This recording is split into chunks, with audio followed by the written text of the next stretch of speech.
13월에 보너스였던 연말정산이 이제는 13월에 세금 폭탄이 됐다는 직장인들의 불만 좀처럼 가라앉지 않고 있습니다. 납세 거부 서명 운동으로까지 번지고 있는데요. 정부가 꼼수 증세를 한 것이 아니냐는 지적도 나오고 있습니다. 좀 자세하게 짚어보죠. 정현태 세무사와 최요한 경제평론가 모셨습니다. 어서 오십시오. 네, 안녕하십니까. 네, 안녕하세요. 네. 사실 지난 2013년이죠. 때 세법이 개정됐을 때 연말정산에서 뭐 적게 돌려받을 것이다라는 예상은 있었는데 주위에서 가장 많이 듣는 아우성은 이겁니다. 이렇게 적게 돌려받는 수준이 아니라 토해낸다. 그것도 이렇게나 많이 토해내는지는 몰랐다라는 건데요. 이게 세금 정산 방식이 바뀐 거죠. 뭐 어떻게 바뀐 겁니까? 이게 사실 그 소득공제에서 세액공제라고 바뀌었다고 하는데 이게 참 어렵거든요. 납세자 연맹조차도 이 세액공제로 바꾸는 이 자체에 대해서는 반대하지 않습니다. 왜냐하면은 저소득층이 세 부담하는 게 적어진다라는 차원에서 그런데 그러니까 방향은 맞다. 근데 이게 알고 보니까 교과서적인 내용이더라라는 것이죠. 예를 들게요. 5,500만 원 직장인의 총급여가라고 생각한다면 소득공제라고 하면요. 먼저 깎아줍니다. 소득액에 대해서 깎아준 공제해서 다음에 예를 들어서 1,500만 원 빼고 나머지 4천만 원에 대해서 과세를 하는 거고요. 세액공제는 그 소득 그 자체, 예를 5,500만 원 자체에 과세를 하고 그 금액에서 공제를 하는 거예요. 당연히 뒤쪽에 더 높은 그 돈에다 세율을 매기니까 더 많아질 수밖에 없죠. 그런데 이것이 뭐 다 반드시 필요해서 진행됐다라고 이야기하는, 그런데 국민들이 전혀 공감되지 않는 뭐 다자녀 공제 폐지, 뭐 출생 입양 공제 폐지 이래 버리니까 굉장히 황당한 것이거든요. 알고 보니까 이게 그때 2014년 1월 1일 새벽 4시 29분 그 국회의원들이 그 새벽에 통과를 시킨 거 아닙니까? 졸속 입법이고 졸속 통과라는 건데 이 문제가 있다는 걸 알고 있었어요. 알고 있었음에도 불구하고 이렇게 진행한 건데 뭐 예를 심의할 물리적 시간도 부족하죠. 다른 정치 현안과 맞불려서 빗길대는 것도 많고 이러니까 졸속으로 되다 보니까 부실 입법, 누더기 입법이 된 거다 이렇게 말씀드릴 수 있습니다. 네, 뭐 이런 설명도 있습니다. 뭐 이전에는 월급에서 많이 떼가고 많이 돌려주는 방식이었다면 바뀐 세법은 적게 떼고 적게 돌려주는 방식이다. 그러니까 똑같은 입장이다. 이런 설명도 있거든요. 맞는 말입니까? 네, 일부 타당하다 이렇게 보여집니다. 이전에는 간이세액 주견표가 바뀌었죠. 2014년 2월 때 시행되는 것부터 바뀌었는데 이때 바뀌면서 구간들이 약간 좀 세분화되고 그런 측면이 있습니다. 그런데 사실은 이 입법에 의한 효과가 더 크다. 왜냐하면 그 이전에 사람들이 실질적으로 월급을 더 많이 받는다라는 가처분 소득이 늘어나는 그런 효과가 있다라고 느끼는 급여소득자들이 많이 없었습니다. 사실은 세법 개정으로 인해서 더 많은 효과가 났다. 물론 그게 바뀐 거는 뭐 사실인 것입니다. 그렇군요. 자, 정부가 왜 이렇게 바꾼 것인지에 대해서 사실 뭐 많은 분들이 궁금하실 것 같아요. 그렇죠. 그러니까 사실은 이제 이게 맨 처음 두 번 바뀌어, 방금 정 세무사님이 얘기했던 두 번째 바뀐 거 말고 그 전에 2012년 9월 달에요. 대선 얼마 앞두고 이게 그때 경제 성장률이 2%인가 그랬어요. 그러니까 2%니까 더 많이 돼야 좋지 않습니까? 그러니까 이 간이세액표를 변경을 시킵니다. 이게 뭔 소리냐면은 소득세 원천 진술 10% 줄이는 거예요. 그러면 사람들이 어떻게 생각하냐면 그럼 월급이 늘어났네? 늘어났으니까 많이 써야지. 이렇게 생각할 것이다. 이 발상에서부터 시작한 거죠. 근데 그건 철저한 착각이었고요. 여기서부터 시작해서 사실 그러면 이 월급에 대한 착각, 이게 이렇게 소비할 수 있도록 한다. 이거 꼼수 아닙니까? 이거 보면서 굉장히 황당했는데요. 이후에 소득에서 세액으로 바뀌는 이 두 가지가 같이 이게 맞물리면서 이렇게 난리가 된 거거든요. 어쨌든 지금 상황은 정부가 꼼꼼하지 못한 시뮬레이션을 진행했다라는 생각에서부터 어떤 사람들이 이렇게까지 얘기합니다. 이거는 서민 증세를 위해서 꼼수를 피운 거다. 이렇게까지 이야기하는 사람들도 있더라고요. 그래서 결국에는 원천 징수를 줄이면 소비가 늘어날 것이라는 정부의 계획은 어긋났고 빗나갔고 결국에는 꼼수 증세라는 비판을 받고 있다. 사실 뭐 세금 납부와 관련해서 뭐 적게 벌면은 적게 내고 많이 벌면은 많이 내는 게 사실 공평하다고 보는데요. 하지만 이 정부가 당초에는 연소득 5,500만 원 이하 직장인은 세부담이 부담이 늘지 않을 것이다라고 얘기를 했었는데 막상 뚜껑을 열어보니까 실제로는 늘어나는 경우가 참 많았거든요. 네, 그게 아까 저 말씀평론가께서 얘기하셨지만은 근로소득공제라는 게 있습니다. 이 근로소득공제가 어떤 거냐면 공제율이 상당히 하향 조정됐어요. 그래서 저소득자들 같은 경우에 세액공제로 인한 이득을 볼 것이다 이렇게 예상을 했는데 근로소득공제와 상충되는 부분이 있어요. 근로소득공제는 전 세율 구간에 걸쳐가지고 세액이 늘어나는 그런 효과를 주는 것이거든요. 그리고 또 다자녀 이렇게 서민들 중에서도 다자녀 가정들이 있지 않습니까? 이런 부분들 6세 미만이라든지 또 그 출생이라든지 입양에 대해서 공제를 추가적으로 해줬던 게 다 폐지되면서 세액공제 하나로 이렇게 통합이 됐죠. 이러한 효과들이 많은 것이죠. 이 효과로 인해 가지고 실질적으로 저소득층의 부담도 그렇게 줄었다. 이렇게 얘기하기는 힘든 것입니다. 네, 저희가 지금 그래픽을 준비한 게 있는데 사실 이 문제는 세금 문제는 워낙 복잡해서요. 저희가 그래픽 보면서 좀 천천히 설명을 다시 한번 드려야 될 것 같습니다. 먼저 근로소득 공제에 대해서 짚어주셨는데 지금 그래픽을 보시면요. 축소가 됐다고 하는데 정확히 근로소득 공제란 무엇인지부터 좀 간단하게 좀 설명 좀 해주셔야 될 것 같아요. 근로소득자 같은 경우에는 일반 사업소득자처럼 예를 들어서 필요 경비를 정확하게 어떤 정산을 할 수가 없습니다. 그걸 정산을 하려면 뭐 저 같은 세무사나 이런 사람들한테 맡겨가지고 이렇게 해야지 되는데 그래서 계산공제라는 걸 해줍니다. 필요 경비적 성격인 거죠. 일정한 소득이 있으면 그만큼은 필요 경비다. 근로소득을 하기 위한 경비다. 이렇게 보는 것이 근로소득인데 그걸 계산해서 통합해서 이렇게 대충 이렇게 요 정도는 필요경비다라고 인정해주는 비율이다 이렇게 보시면 됩니다. 그 비율이 요 표에 보시는 것처럼 500만 원 이하 정말 최저소득자 이런 분들도 다 단계가 줄어들고 있습니다. 그런 것들을 볼 수가 있습니다. 자, 근데 이게 축소가 되면 사실상 증세라는 지적도 나오고 있는데요. 평론가께서 좀 말씀해 주시죠. 이게 무슨 뜻입니까? 그러니까 쉽게 얘기해서 원래 500만 원 이하, 500에서 1,500만 원 이하 이렇게 각각의 소득별로 그 전에는 80%, 50%, 15% 이렇게 돼 있는데 이것을 감해 주는 것이 축소가 됐다는 거죠. 70, 40, 15 뭐 이렇게 돼 있는데 이런 걸 전체적으로 봤을 때 왜 이렇게 근로소득 공제를 축소했을까라고 했을 때 정부에서 이야기할 수밖에 없는 게 뭐 이거 필요하다라고 얘기했지만 사실상 국민적 공감도 명백하게 갖지 못한 상태에서 했다. 이거는 서민 증세다. 가장 쉽게 행정 편의적으로 세금을 걷어들일 수 있는 부분은 바로 근로소득세 공제 축소를 단행함으로써 가져갈 수 있는 것이다 라고 많은 사람들이 의심하고 이것이 현실화된 거죠 지금. 자, 또 그런 부분도 있고 저희 의료비, 교육비 이런 부분도 좀 짚어보죠. 저희가 그래픽이 준비가 돼 있는데 좀 넣어주시고요. 의료비나 교육비 같은 경우는 이 특별 소득 공제를 받았던 항목이잖아요. 그런데 이게 지금 축소가 된 거거든요. 설명 좀 부탁드릴게요. 의료비나 교육비는 상당히 다른 공제에 비해서 좀 다른 것이다. 저는 이렇게 생각하고 있습니다. 제가 최경환 부총리한테도 질의를 했지만은 의료비라는 것이 무엇입니까? 최소한의 인간이 치료를 받을 수 있는 권리입니다. 인간의 노동자의 생존권과 관련된 것입니다. 교육비라는 것은 노동자의 노동의 질을 향상시킬 수 있는 미래에 대한 투자인 것입니다. 이것에 대해서 이거는 소득의 고하를 불문하고 보장받아야 되는 것입니다. 특히 오랜 동안 자기 노동 생산성을 향상시켜서 월급을 조금 더 많이 받게 된 이런 근로자한테 세금 폭탄이 가해진 것입니다. 이거는 조세 정의 차원에서 결코 바람직하지 않다 이렇게 할 수 있는 것입니다. 또 그 다음에는 자녀 출생 관련 공제 부분도 있거든요. 그것도 좀 말씀을 드리면 6세 이하 자녀라든지 또 여긴 안 나와 있습니다만은 공제, 출생이라든지 입양에 대해서도요.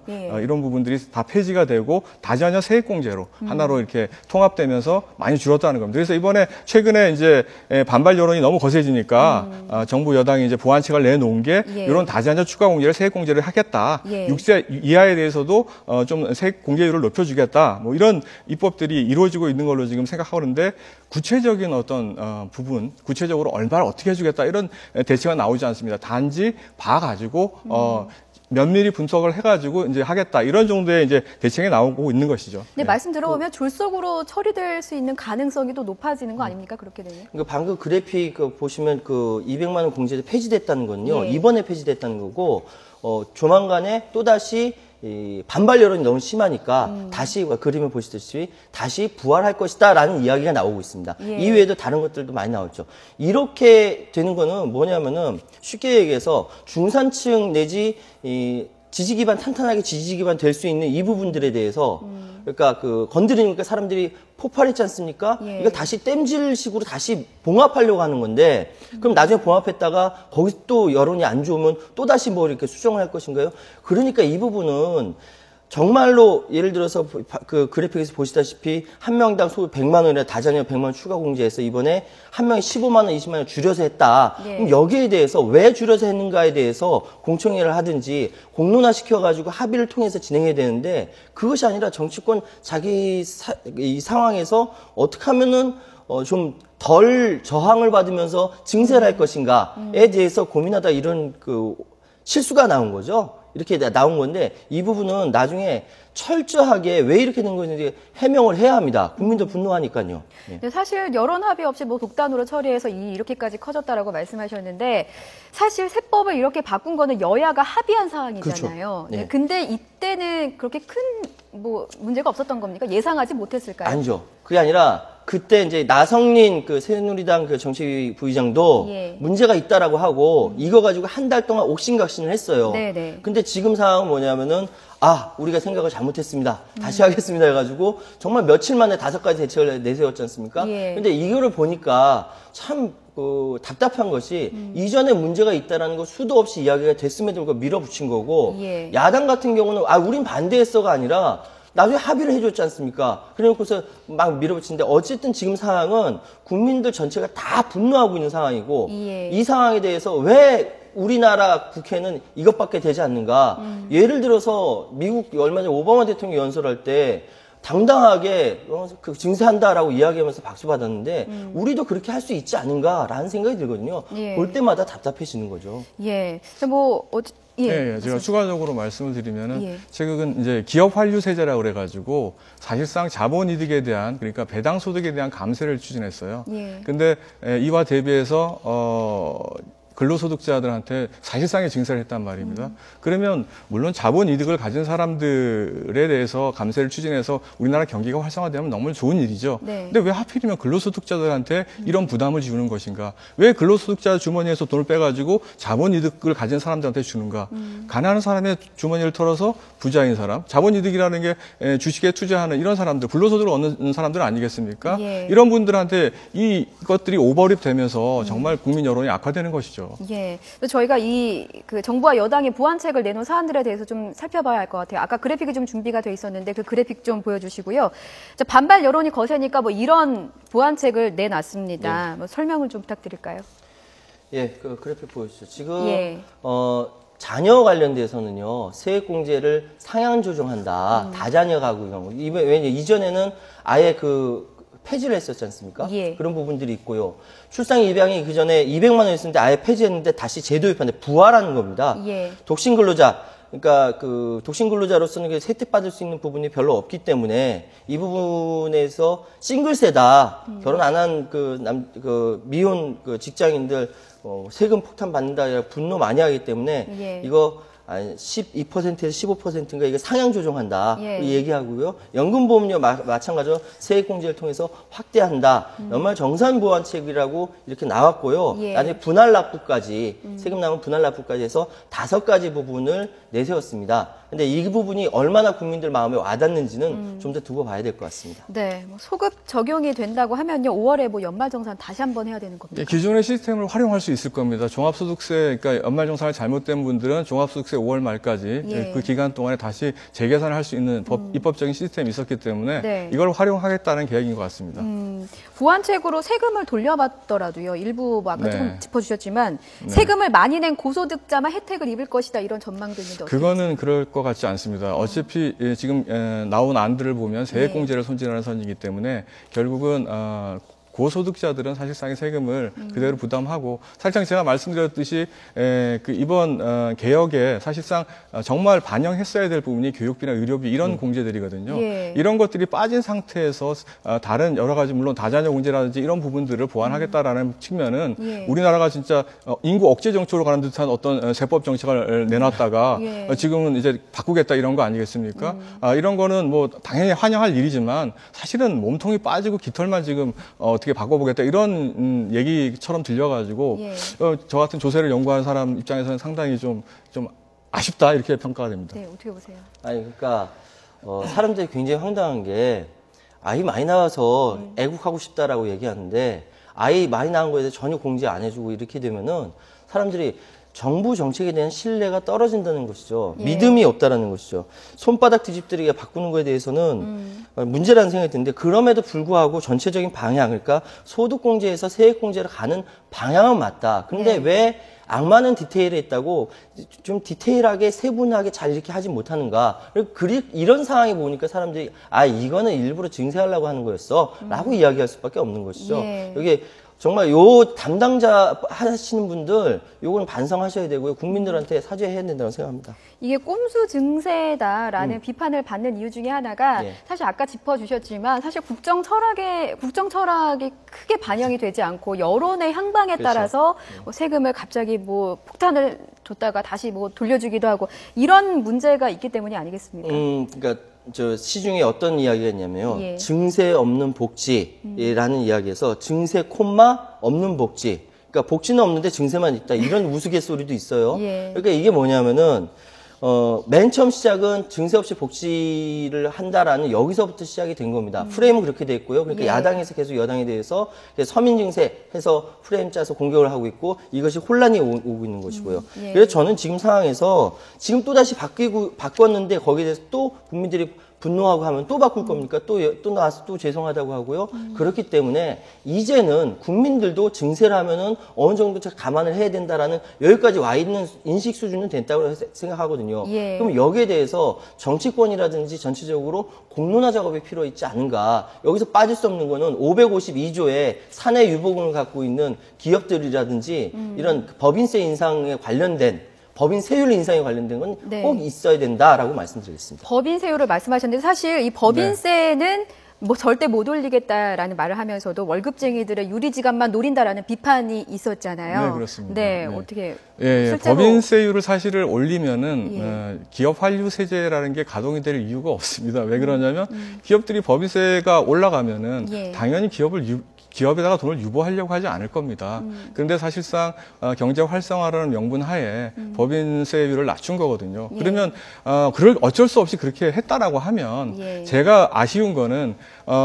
뭐 근로소득자라든지 투자라든지 활성화하기 위해서 뭐 했다라고 하지만 사실상의 어떤 그것들이 그 유보된 자금이 그쪽으로 흘러갈 것이냐라는 부분 오히려 자본소득자인 배당소득자들을 감사하는 쪽으로 방향이 돼 있다는 것이 문제인 것입니다. 그러면 사실상 이것들이 잘 가동하지 않으면 법인세 증세 효과가 나는 걸로 이론적으로는 기업 환류 세제가 돼 있어요. 예. 그렇지만 이 지금 기업들이 유보금을 쌓아놓는 이유가 경제적으로 보면 미래에 대한 불안정성, 우리나라 지금 정책이 일관되지 않고 이렇게 계속 왔다 갔다 하는 걸로 인해 가지고 미래에 대한 위험에 대비하기 위해서 유보되어 있는 거 아니겠습니까? 예. 이런 사항들을 좀 더 정책 당국에서는 정확하게 파악을 하셔가지고 대책을 논의해야 되는 것이지 예. 배당 소득자 배부를 주고 근로소득자 주머니 털고 이런 방식은 조세 정의에 맞지 않다. 이거는 국가 정의에도 맞지 않는 것이다. 조세 정의가 구현돼야 예. 국가 정의가 실현되는 것이다. 저는 이렇게 판단하는 것입니다. 네, 오늘 뭐 두 분의 뼈아픈 질책을 지금 국회의원들께서 좀 TV 보시고 좀 많이 좀 받아들이셨으면 좋겠는데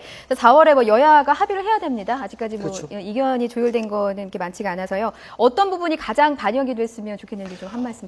저는 지금 그 법인세 부분에서는 꼭 이야기가 돼야 된다. 예.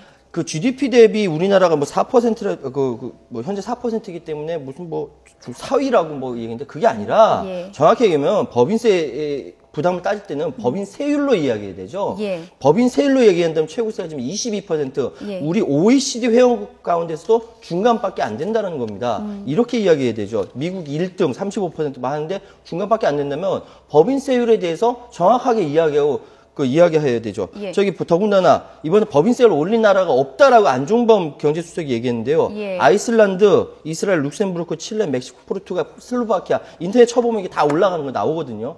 예, 눈 가리고 아웅하면 안 되죠. 예, 알겠습니다. 우리 네네. 최고사께서도 근로소득자들의 근로 의욕을 상실시켜서는 우리나라 경제의 미래가 없습니다. 이건 기본인 것입니다. 이분들 열심히 일해서 노동 생산성을 향상시킨 이분들을 피눈물 나게 해서 안 됩니다. 예. 그 정책은 제발 보류해 주시기를 부탁드립니다. 부탁드립니다. 예, 알겠습니다. 좀 두 분의 말씀 그리고 국민들의 의견이 좀 많이 반영이 됐으면 하는 바람입니다. 지금까지 정현태 세무사와 최우한 경제평론가 모시고 세법 개정 관련해서 얘기 나눠봤습니다. 두 분 말씀 고맙습니다. 네, 감사합니다. 네, 고맙습니다.